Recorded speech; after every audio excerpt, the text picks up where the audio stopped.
Hello dear students.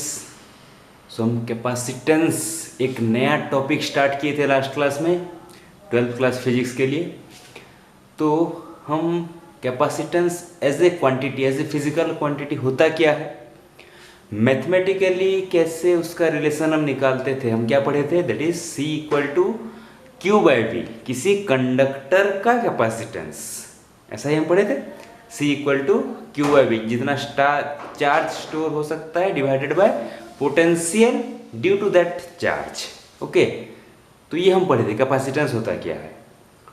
पर हमें in details में जो हमारा मेन टॉपिक होना है यहाँ पे, हमें जानना है कैपेसिटर्स के बारे में। तो आज का जो लेक्चर है, एक कैपेसिटर्स का एक इंट्रोडक्शन होगा। ठीक है, कैपेसिटर्स होता क्या होता है इसका यूज़, और इसका कैपेसिटेंस क्या होता है। ओके, हम कैपेसिटेंस पढ़े हैं, अब कैपेसिटर पढ़ेंगे तो नेमिंग से ही हमें एक आइडिया आ रहा ही होगा कि ये क्वांटिटी डेफिनेटली इसके साथ अटैच होने वाला है। ठीक है, तो हम कैपेसिटर के बारे में जानते हैं। तो कैपेसिटर होता क्या है, जस्ट फिजिकल डेफिनेशन तो हम दे सकते हैं, उसको समझ भी सकते हैं, पर थोड़ा प्रैक्टिकली उसको समझने के लिए ट्राई करते हैं कि कैपेसिटर हम कहाँ पे देखते हैं। अच्छा, हमें मालूम है कि जो फैन, एग्जाम्पल के तौर पे कोई इलेक्ट्रिक फैन है या कूलर का ही फैन ले लो, वो जब कभी कभी क्या होता है, हम देखते हैं कि स्विच ऑन करने के बाद, स्विच ऑन करने के बाद भी वो नहीं घूमता, वैसे अटका हुआ रहता है। देखें हैं, ये देखें हैं, सभी देखें हैं बहुत बार। उसके बाद हम क्या करते हैं, खुद से उसको थोड़ा सा घुमा देते हैं, फिर घूमने लगता है, फिर घूमने लगता है, बहुत बार ऐसा होता है। तो हम वहाँ पे क्या किए, हम कुछ वर्क डन किए, हम कुछ एनर्जी खुद से दिए उसको स्टार्ट होने के लिए। क्या होने के लिए, स्टार्ट होने के लिए। ठीक है, उसके बाद और एनर्जी नहीं दी उसको, उसके बाद वो अपने आप चलने लगा। कैसे चला, करंट से। करंट जो हम सप्लाई भी तो कर रहे हैं ना, उस करंट से वो धीरे धीरे उसके बाद चलने लगा, उसमें कोई प्रॉब्लम नहीं है। पर स्टार्ट होने के लिए हम उसको एनर्जी दिए, दैट मीन्स करंट पहले भी तो फ्लो हो रहा था, वो स्टार्ट क्यों नहीं कर पाया। स्टार्ट करने के लिए हमें आउटर एनर्जी क्यों देना पड़ा। ठीक है ना। तो यहाँ पे ये समझना है कि उस डिवाइस को, फैन को स्टार्ट होने के लिए, और मोर एक्यूरेट होगा स्टैटिक फ्रिक्शन को ओवरकम करने के लिए, फ्रिक्शन हम जानते हैं, स्टैटिक फ्रिक्शन को, रेस्ट में जो है उस फ्रिक्शन को ओवरकम करके मूव कराने के लिए हमें कुछ लार्ज अमाउंट का एनर्जी देना पड़ता है। ठीक है, और जो करंट हम सप्लाई करते हैं बाय मींस ऑफ सोर्स, वो इलेक्ट्रिकल एनर्जी तो देता है, करंट तो देता है, पर उतने लार्ज अमाउंट का वो नहीं दे पाता कि वो उसको स्टार्ट कर पाए। उसके बाद चलाने के लिए वो सफिशिएंट है। कोई भी फैन जनरली हम जो यूज़ करते हैं वो करंट 5 एम्पियर ऐसे कोई यूज़ करता है, पढ़ेंगे करंट इसके बाद आएगा जो एम्पियर उसका यूनिट, वैसे कुछ 5 एम्पियर के आसपास यूज़ करता है वो चलने के लिए। पर स्टार्ट होने के लिए नियर अबाउट 20-25 एम्पियर ऐसे उसको करंट्स चाहिए। वो बहुत लार्ज अमाउंट है, 20-25-30 एम्पियर करंट भी बहुत लार्ज अमाउंट का करंट होता है। ठीक है ना। तो उतना करंट उसको कहाँ से मिलेगा। ठीक है, मतलब सोर्स उतना करंट नहीं दे पाता, तो स्टार्ट होने के लिए उससे लार्ज अमाउंट का करंट चाहिए, लार्ज अमाउंट का इलेक्ट्रिक एनर्जी चाहिए।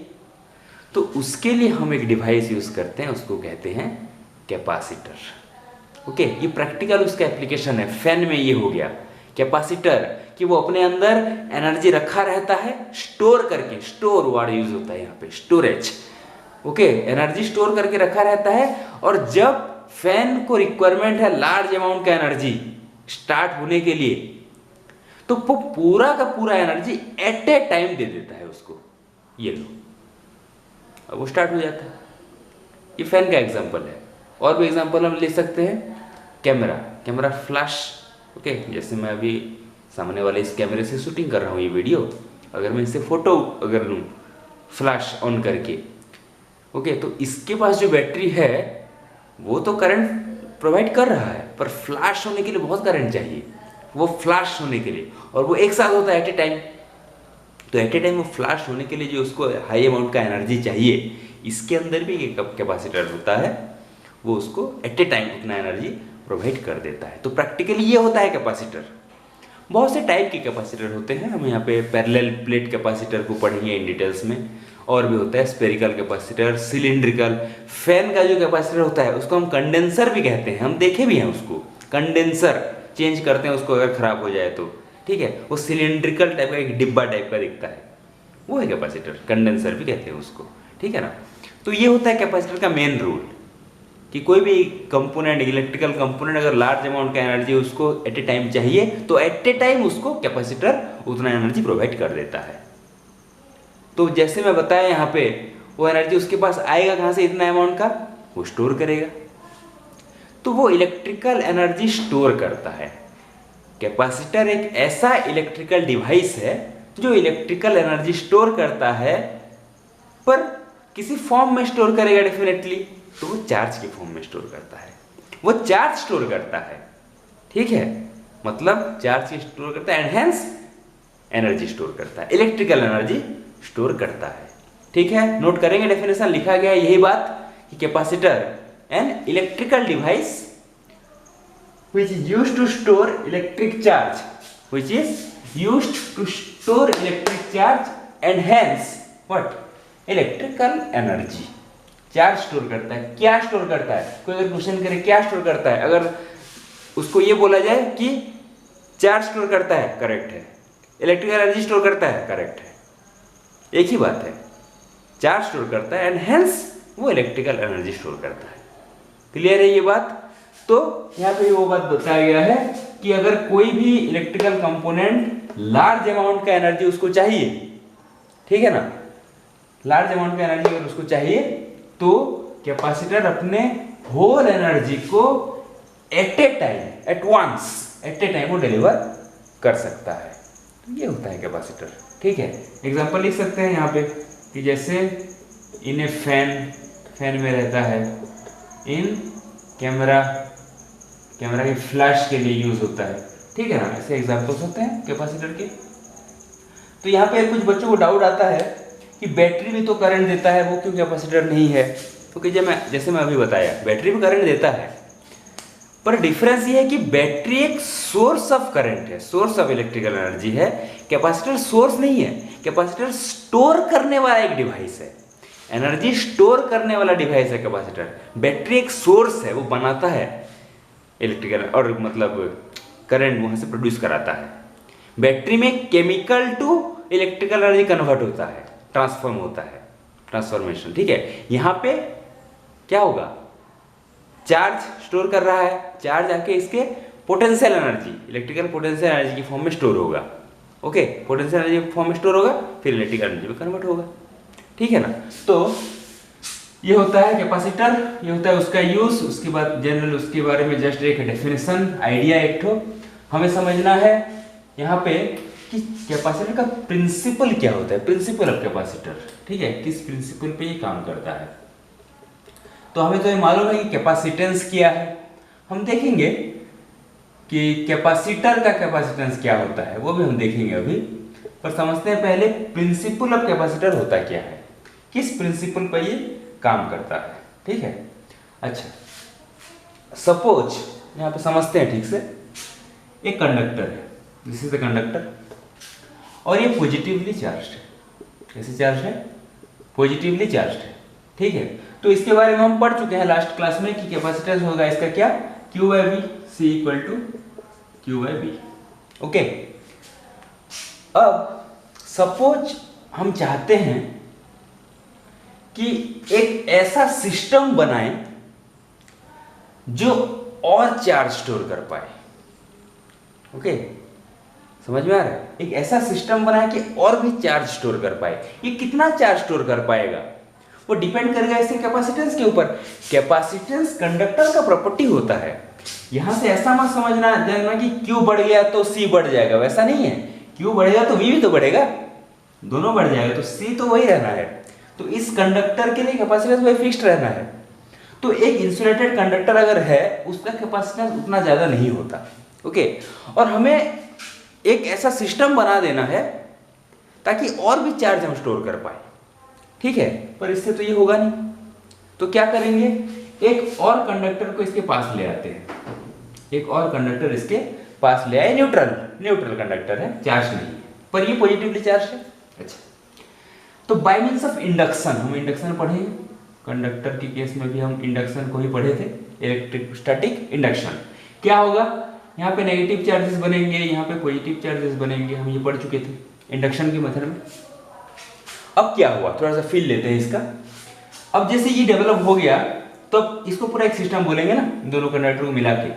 अब इस पूरे सिस्टम को देखो कि इसके पास जितना पोटेंशियल पहले था, due to this negative charges, ये जो नेगेटिव चार्जेस हैं उनके वजह से अब इस सिस्टम का पोटेंशियल कुछ कम हुआ, पोटेंशियल कुछ डिक्रीज हुआ कि नहीं, पॉजिटिव है नेगेटिव है तो पोटेंशियल कुछ डिक्रीज हुआ। अब पोटेंशियल डिक्रीज होगा, डिनोमिनेटर में है, तो हम बोल सकते हैं कि सिस्टम का कैपेसिटेंस कुछ अमाउंट का इंक्रीज हुआ। क्लियर है, एक बात समझ में आ रहा है। पहले ये अकेला था, उतना कैपेसिटेंस नहीं, अब दूसरा ये कंडक्टर ले आया न्यूट्रल वाला, इंडक्शन हुआ नेगेटिव पॉजिटिव, तो क्या हुआ यहाँ पे, due to this negative charges इस सिस्टम में इसके पास जो भी पोटेंशियल था उसको थोड़ा सा ये कम कर दिया, इसके इफेक्ट से सिस्टम को पूरा लेंगे ना हम। अच्छा, तो उससे क्या हुआ, कैपेसिटेंस थोड़ा सा इंक्रीज हुआ due to this negative charges, पर पॉजिटिव भी तो है, इसके साथ ये वाले पॉजिटिव भी तो है ना, और बढ़ाना है कैपेसिटेंस और भी, ठीक है। तो और भी कुछ क्या करेंगे, स्टोरेज को बढ़ाने के लिए, कैपेसिटेंस बढ़ाने के लिए इसको हम अर्थिंग कर देंगे। क्या करेंगे, अर्थिंग कर देंगे। जब हम इसको अर्थिंग कर देंगे तो अर्थिंग के प्रोसेस से होता क्या है, ये जो पॉजिटिव चार्जेस इस एंड में एक्यूमुलेट हुए हैं वो फ्लो कर जाते हैं अर्थ में, ठीक है। एक बार हम ऐसा कर चुके हैं कि अर्थ के साथ कनेक्ट करेंगे तो नेगेटिव एंड को भी कनेक्ट करने से भी वो फ्लो कर जाता है, पॉजिटिव को कनेक्ट करने से भी वो न्यूट्रल बना देता है, इस एंड को ये न्यूट्रल बना ही देगा, ये न्यूट्रल बना ही देगा। तो अब ये पूरा कैसा बन गया, बस नेगेटिव चार्ज रहा है इसके पास, पॉजिटिव यहाँ पे नेगेटिव, अब ये पॉजिटिव नहीं रहा, सिर्फ नेगेटिव है इस पे, ठीक है। अब इस पूरे कॉम्बिनेशन को देखते हैं, पूरे सिस्टम को। अब देखो, अब पोटेंशियल और भी डिक्रीज कर गया क्योंकि ये पॉजिटिव नहीं रहा अब, ठीक है ना। पहले जितना था पोटेंशियल, अब पोटेंशियल और भी डिक्रीज कर गया, और एक्यूरेट होगा, दोनों के बीच में पोटेंशियल डिफरेंस हमें बहुत कम अमाउंट का मिला, ठीक है ना। तो अब इस सिस्टम का कैपेसिटेंस और बढ़ गया, इस अकेले का जितना कैपेसिटेंस था उससे बहुत ज्यादा बढ़ गया कैपेसिटेंस, ठीक है। तो ये जो एक कॉम्बिनेशन अब हम बना लिए कि अब मान के चलते हैं दो charge conductor, oppositely charge conductor हम ऐसे यहाँ पे फॉर्मेशन करा दिए हैं। दूसरा वाला अर्थ है, लेकिन एक चार्ज था दूसरा वाला अर्थ है, तो एक ऐसा कॉम्बिनेशन यहाँ पे फाइनली बन गया जिसका कैपेसिटेंस हम इंक्रीज करा दिए, ओके। इस कॉम्बिनेशन को हम कैपेसिटर कहेंगे, ओके। ऐसे ही कॉम्बिनेशन को हम कैपेसिटर कहते हैं। तो ऐसे ही नहीं रहता, अलग अलग टाइप्स के होते हैं, देखेंगे डिफरेंट टाइप्स ऑफ कैपेसिटर। ये समझ में आया, कैपेसिटर का प्रिंसिपल ये ऐसे बनता है कैपेसिटर। हमें कैसे भी करके एक सिस्टम बनाना था जो कि और चार्ज स्टोर कर पाए। चार्ज कब स्टोर कर पाएगा, जब उसका कैपेसिटेंस ज्यादा होगा, ठीक है ना। कैपेसिटेंस होता क्या है, कैपेसिटी और capacitance, ability to store charge, charge store कर पाने का एबिलिटी है वो। तो एक ऐसा सिस्टम बनाना है कि कैपेसिटेंस कम हो, चार्ज ज्यादा और स्टोर कर पाए। हम ऐसा किए इंडक्शन मेथड से, तो ये सिस्टम बना दिए, उसको हम बोलते हैं कैपेसिटर, ठीक है। तो एक इंसुलेटेड कंडक्टर का कैपेसिटेंस और एक कैपेसिटर का कैपेसिटेंस ऐसे डिफरेंशिएट होता है। ऐसे मतलब हम वेरी करके देख सकते हैं कि किसका कैपेसिटेंस ज्यादा हमें मिलेगा, ठीक है ना। तो अगर हमें कोई डिफाइन करने के लिए कहे कैपेसिटेंस ऑफ ए कैपेसिटर, हम कैपेसिटेंस ऑफ ए कंडक्टर पढ़े थे, कैपेसिटेंस ऑफ ए कंडक्टर पढ़े थे। आज हम डिफाइन कर देते हैं कैपेसिटेंस ऑफ ए कैपेसिटर। अभी जो समझे कैपेसिटर होता क्या है, तो ये C इक्वल टू, ये भी Q बाई V होता है, ये भी Q बाई V होता है। पर यहाँ पे जैसे ऐसे हम कैपेसिटर बनाए थे, अभी ऐसे बनाए थे ना, यहाँ पे पॉजिटिव चार्ज, यहाँ पे नेगेटिव चार्ज, ऐसे बना फाइनली ये अर्थिंग करने के बाद। तो यहाँ पे अगर प्लस Q चार्ज है तो यहाँ पे माइनस Q चार्ज है। Q is the charge of capacitor, Q is the charge on capacitor, ठीक है। पर कंफ्यूजन मत रखना, कैपेसिटर पे तो टोटल चार्ज जीरो है, हाँ है, प्लस क्यू माइनस क्यू, पूरे सिस्टम में टोटल चार्ज जीरो है, पर क्यू किसको कहेंगे, इस प्लेट में चार्ज या इस प्लेट में चार्ज, उसको हम क्यू कहते हैं, और क्यू को हम कैपेसिटर का चार्ज कहेंगे। भले ही प्लस माइनस से टोटल चार्ज जीरो हो रहा हो, पर कैपेसिटर का चार्ज मतलब, इसको ठीक से याद रखना, कैपेसिटर का चार्ज मतलब इसका मैग्नीट्यूड हो या इसका मैग्नीट्यूड हो, ये प्लस वाला मैग्नीट्यूड को लो या माइनस वाला मैग्नीट्यूड को लो, तो Q को यहाँ पे कैपेसिटर का चार्ज कहेंगे। ठीक है, V क्या कहेंगे, V कहेंगे potential difference between the conductors. जो दो टो कंडक्टर्स को यूज करके हम कैपेसिटर बनाए हैं, दोनों के बीच में पोटेंशियल डिफरेंस, एक ही कंडक्टर के लिए Q बाय V था, Q बाय उसका potential due to that charge, यहाँ पे वो नहीं है। इसको डिफाइन करेंगे तो capacitance of a capacitor, the ratio between charge on that capacitor to the potential difference between the two conductors of the capacitors, जिन कंडक्टर से वो कैपेसिटर बना है, दोनों के बीच में potential difference Q by V। Capacitance वही क्वांटिटी है जो फिजिकल क्वांटिटी हम पढ़े थे, ठीक है ना, फाराड उसका यूनिट, वही बात है। क्लियर है ये बात? तो ये होता है कैपेसिटर, उसका प्रिंसिपल, कैपेसिटेंस उसका, कुछ एक थोड़ा सा आइडिया और भी लेते हैं यहाँ पे। अगर हम उसको रिप्रेजेंट करना चाहें, रिप्रेजेंटेशन और हम उसको पिक्टोरियल रिप्रेजेंटेशन भी बोल सकते हैं, मतलब ऑन पेपर अगर दिखाना है तो ऐसे दिखाते हैं। हम पैरेलल प्लेट कैपेसिटर पढ़े नहीं हैं अभी तक, पर हम जनरली वही पढ़ेंगे, पैरेलल प्लेट कैपेसिटर, तो उसको ऐसे दिखाते हैं, दो लाइन ऐसे, पैरेलल दो लाइंस, ठीक है ना। हम आगे करंट चैप्टर में पढ़ेंगे ऐसे, ये एक सेल के लिए और बैटरी के लिए जनरली सेल के लिए ऐसे लेते हैं, एक लेंथ बड़ा होगा, एक का छोटा होगा, एक पॉजिटिव टर्मिनल नेगेटिव टर्मिनल ऐसे बोलते हैं, बैटरी और सेल के लिए। इसमें भी ये पॉजिटिव या नेगेटिव होता है, पर दोनों पैरेलल, ठीक है, ये अलग है। तो ऐसा रिप्रेजेंट करते हैं। तो यहाँ पे फिक्स्ड कैपेसिटेंस वाला है, ये फिक्स्ड कैपेसिटेंस, ठीक है ना, इसका फिक्स्ड कैपेसिटेंस है। और जहाँ पे सिंबल ऐसे यूज किया गया है, ऐसे करके ऐसे एक एरो, ठीक है, इसका मतलब होता है वेरिएबल कैपेसिटेंस। अगर उसके कैपेसिटेंस को हम चेंज कर पाए, कैपेसिटेंस को बाय मींस एनी मींस अगर हम उसको चेंज कर पाते हैं, तो वो होता है वेरिएबल कैपेसिटेंस वाला। तो ऑन पेपर ऐसे रिप्रेजेंट करते हैं। ओके, उसका यूज हम ज्यादा कुछ देखेंगे नहीं अपने कोर्सेज में, हम इसको ही देखेंगे ज्यादातर, जो भी आगे पढ़ना है। ठीक है, समझ में आया कैपेसिटर क्या होता है, बेसिकली ये डेफिनेशन इसका, कैपेसिटेंस इसका क्या होता है और प्रिंसिपल। ठीक है, तो नेक्स्ट क्लास में पैरेलल प्लेट कैपेसिटर पढ़ेंगे, और पैरेलल प्लेट कैपेसिटर में दो पैरेलल प्लेट्स होते हैं, एक पॉजिटिवली चार्ज बनेगा, एक नेगेटिवली चार्ज। अच्छा, एक और बात जान लेते हैं, कैपेसिटर को चार्ज देंगे कैसे? नॉर्मली सोर्स से कनेक्ट करके देते हैं, ठीक है। तो चार्जिंग अप कैपेसिटर एक टॉपिक भी आता है, हम पढ़ेंगे जब हम एसी चैप्टर पढ़ेंगे 12वीं क्लास में ही, तो वहाँ पे आरसी सर्किट, ऐसे सर्किट्स डेफिनेट पढ़ना होता है, ठीक है। तो वहाँ पे ही पढ़ेंगे चार्जिंग अप कैपेसिटर।